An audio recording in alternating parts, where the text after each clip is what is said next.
So the international break is finally over, and Premier League football and club football is back this weekend. We all love to see it.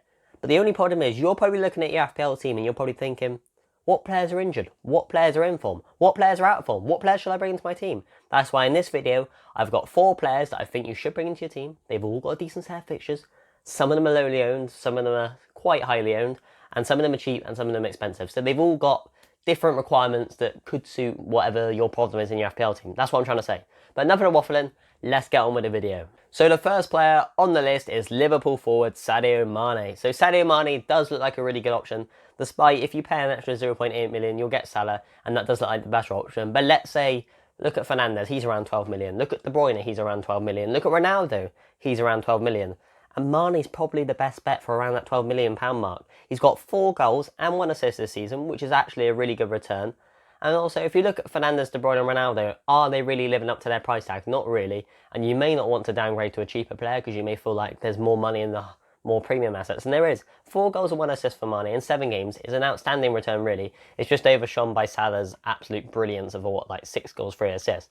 But yeah, that's understandable because he's playing better at the moment. But if you have got around £12 million on the bank, I think Mane is probably your best bet. And he plays Watford next. And I know Liverpool lost to Watford last time, but you never know. They could pull something off. Well, we'll never know. You expect Liverpool to win, but and obviously Mane has played quite well this season, despite the fact he's had loads of chances. Let's say this. I've watched Liverpool this season. I'm a Liverpool fan. And Mane has had a lot of chances this season, and he should have scored more than 4 goals. But at least he's getting the chances, and if you don't get the chances, you're not going to score goals. So at least he's getting the chances, and he's scoring and converting some of his chances, which is brilliant. I've said chances too many times, but you know what I'm trying to say. Sadio Mane is a pretty decent option. I wouldn't say he's one of the best. I wouldn't say he's a must-have. But when he's owned by 2.8% of the game, and he's playing in, well, he's arguably in better form than De Bruyne, Fernandes, Ronaldo, etc., it does look like a pretty decent buy. And the next player on the list is the Wolves forward Raul Jimenez. So Raul Jimenez is owned by 6.3% of the game. So he's really lowly owned, just like Mane. And he only costs 7.5 million. And if you're looking around, you're thinking, is Ings really performing? Is Calvert-Lewin's out at the moment? Bamford's out. Antonio looks like the best bet. But then you're probably thinking, is there any options around 7.5 million? This is your man, Jimenez. He has had a slow start to the season and he didn't return in his first 5 games. But in his last 2 games, he's managed to get himself 18 points. He got a goal against Southampton. Really good, cool, composed finish. And then against Newcastle, he got 2 assists. So he's gotten a goal and 2 assists in his last 2 games. Also, if you look at Wolves' fixtures, they've got Aston Villa away, Leeds away, and Everton at home. So not the easiest fixtures on paper, but they are solid fixtures.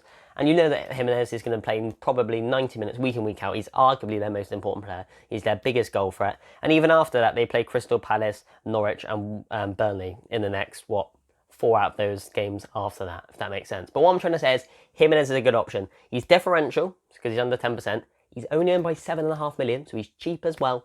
And he's in form. What more do you want from a £7.5 million striker? And the next player on the list is Manchester City fullback João Cancelo.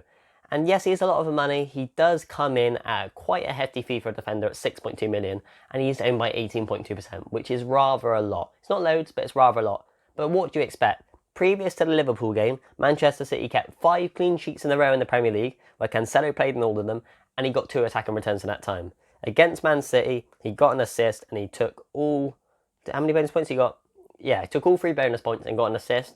And then against Leicester, he got an assist as well. So he's got 2 assists and he just keeps clean sheets for fun. Man City keep clean sheets for fun. They don't concede too many goals. And the next 3 fixtures are Burnley, Brighton and Palace. And the latter 2 are good teams and they have played well this season. But do you expect them to beat Man City? Probably not. And do you expect Man City to keep at least 2 clean sheets in those next 3 games? You probably do. I've got Diaz in my team, and they're both around the same price point. And if I was to choose one, I would go with Cancelo. But it is not a major concern for me, so I'm going to keep Diaz in. But if you're weighing up between the 2, should you pay the extra bit of money for Cancelo? I would, because he offers much more of an attacking threat than Diaz. Diaz doesn't really seem to do much from corners, whereas Cancelo constantly gets down the right flank or the left flank, creates chances, keeps clean sheets. What more do you want from a defender in your FPL team? And the final player of the video is Chelsea midfielder on the game, but forward in real life, Kai Havertz. So Kai Havertz has only got 1 attack in return this season, so it doesn't look too great there. But he's only in by 4.2% of the game, so he's super differential, and he only cost 8.2 million. And he's a midfielder as well, so he gets an extra point for goals, which we all love.